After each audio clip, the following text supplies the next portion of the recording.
he sent messengers before him to a nearby city that they should make ready for him. And close to the spot where, at the start of his ministry, he had spoken to the woman at Jacob's well, the Samaritans now refused to receive him. Well, would he but tell us that he would remain here in Samaria, this Nazarene, we would make him welcome. We have heard much good of him. But if he go to Jerusalem... Jerusalem? This is no halfway resting place for those bound for that den of deceivers. Jerusalem, indeed. We'll have none of it. And come to that, we'll have none of any Jew who seeks to be a part of it. Lord, wilt thou that we command fire to come down from heaven and consume them, even as Elias did? Ye know not what manner of spirit ye are of. For the Son of Man is not come to destroy men's lives, but to save them.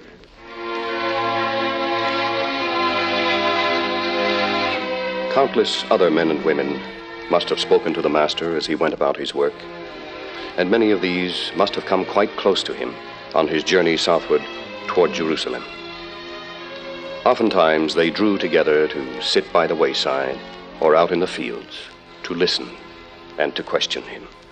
Master, that young man over there beside the oak tree, a lawyer by his robes, has stood up to question thee. Master, what shall I do to inherit eternal life? What is written in the law? How readest thou? Thou shalt love the Lord thy God with all thy heart, and with all thy strength, and with all thy mind, and thy neighbor as thyself. Thou hast answered right. This do, and thou shalt live. And who is my neighbor? A certain man went down from Jerusalem to Jericho and fell among thieves, which stripped him of his raiment and wounded him and departed, leaving him half dead. And by chance there came down a certain priest that way, and when he saw him, he passed by on the other side. And likewise a Levite, when he was at the place, came and looked on him and passed by on the other side.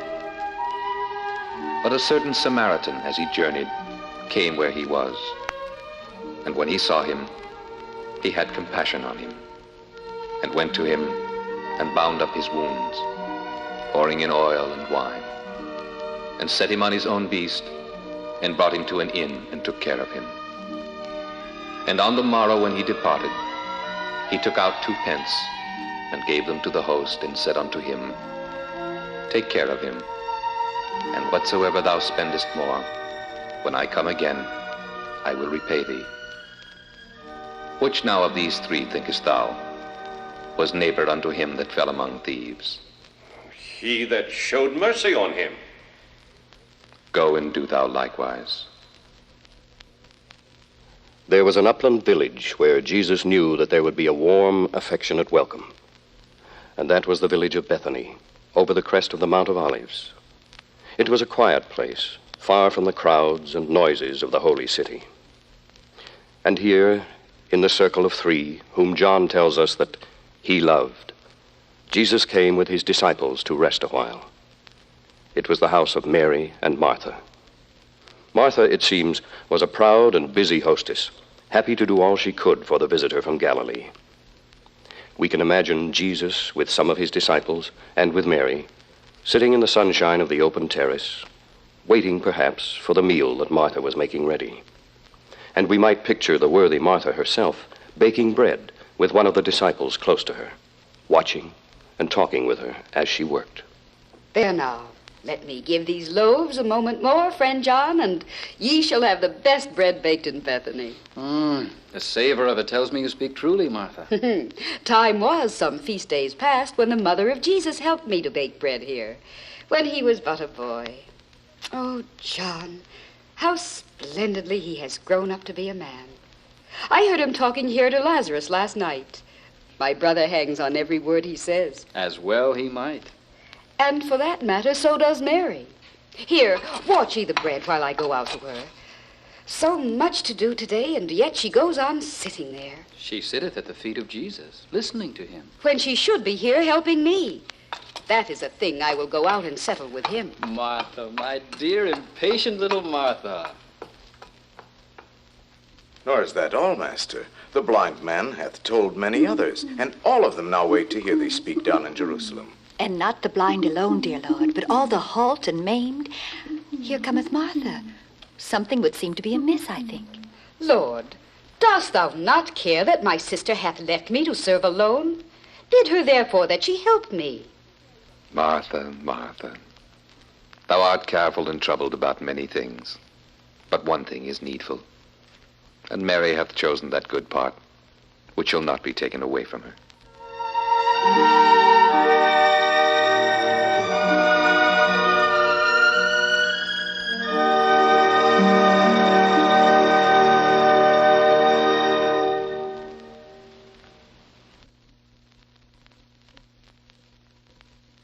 Then Jesus began at last to preach the gospel of the kingdom around Jerusalem itself. The murmuring of the Pharisees and Sadducees against his teaching began to grow and stir around him, as he knew it inevitably must. But calmly he went on showing, in his healing works and living words, the way toward salvation. Out beside some pathway in Judea, he gave them now the parable which, possibly more than all others, showed to those with ears to hear it the love of the Father for his children, the infinite mercy and the tireless tenderness of the love of God. Looking around at the Jewish phases before him, Jesus said, A certain man had 2 sons, and the younger of them said to his father, Father, give me the portion of the goods that falleth to me. And he divided unto them his living. And not many days after, the younger son gathered all together and took his journey into a far country, and there wasted his substance with riotous living. And when he had spent all, there arose a mighty famine in that land, and he began to be in want. And he went and joined himself to a citizen of that country, and he sent him into his fields to feed swine.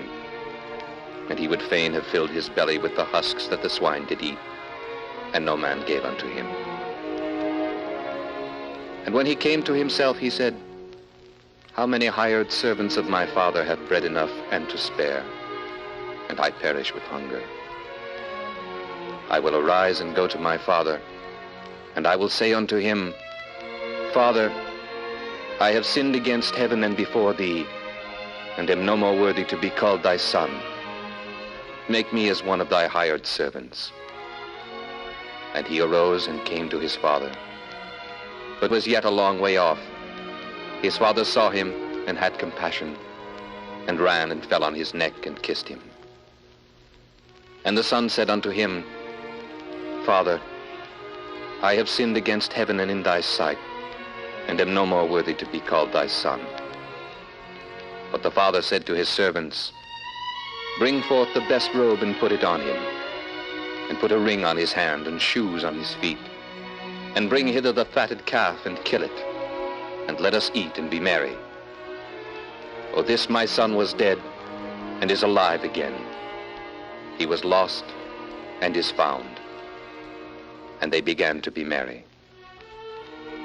Now his elder son was in the field, and as he drew nigh to the house, he heard the music and dancing. And he called one of the servants, and asked what these things meant. And he said unto him, Thy brother is come. Thy father hath killed the fatted calf, because he hath received him safe and sound. And he was angry, and would not go in. Therefore came his father out and entreated him. And he answering said, Lo, these many years do I serve thee.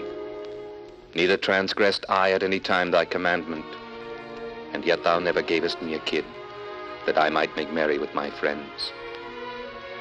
But as soon as this thy son was come, which hath devoured thy living with harlots, thou hast killed for him the fatted calf.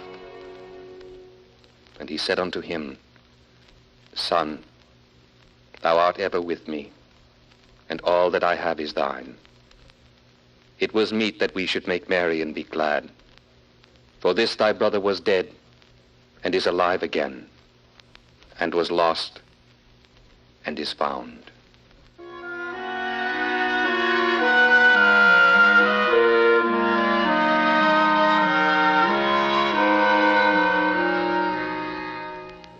Not all who felt the touch of healing, however, gave due thanks for it.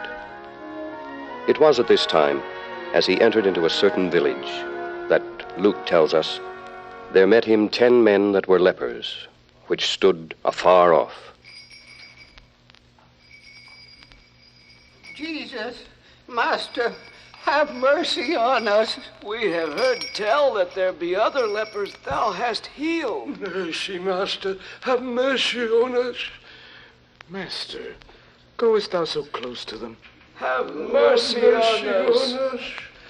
Go. Show yourselves unto the priests.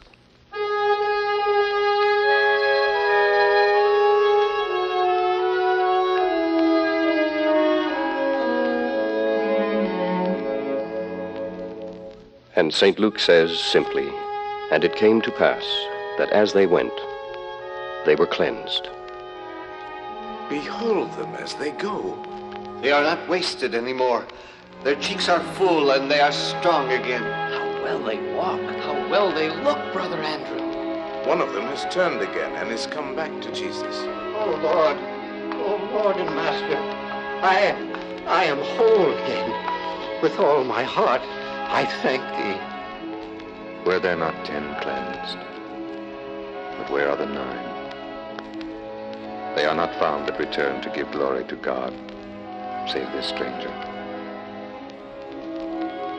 Arise, go thy way. Thy faith hath made thee whole. And now, the Pharisees threw yet another kind of challenge in his face, tried yet another trick that might confound him. Jesus sat there, teaching those around him, and his disciples, of course, were with him. My doctrine is not mine, but his that sent me. If any man will do his will, he shall know of the doctrine, whether it be of God, or whether I speak of myself. And they brought to him a woman taken in adultery.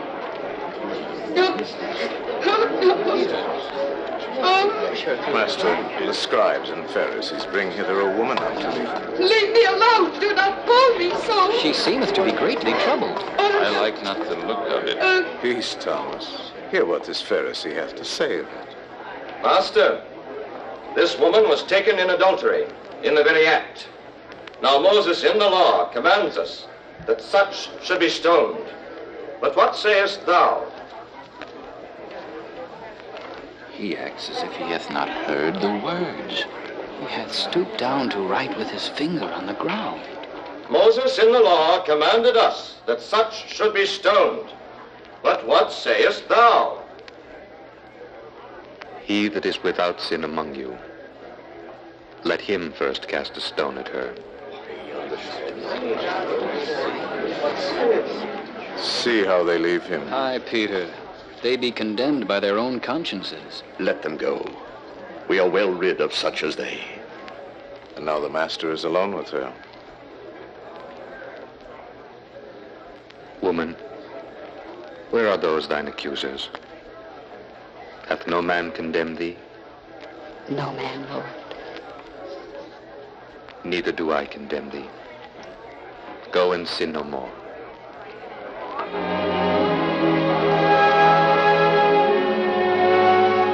This God-bestowed ability to read the hearts of the penitent led him also to discern a need for love and comfort, where the custom of the day was apt to show but little tolerance.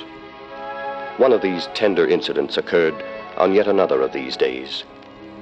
St. Matthew tells us, "Then were there brought unto him little children, that he should put his hands on them and pray." The little children of those days had many a difficulty in being heard and heeded, and the disciples would have thrust them out of his sight. But Jesus willed it otherwise. Suffer the little children and forbid them not to come unto me, for of such is the kingdom of heaven.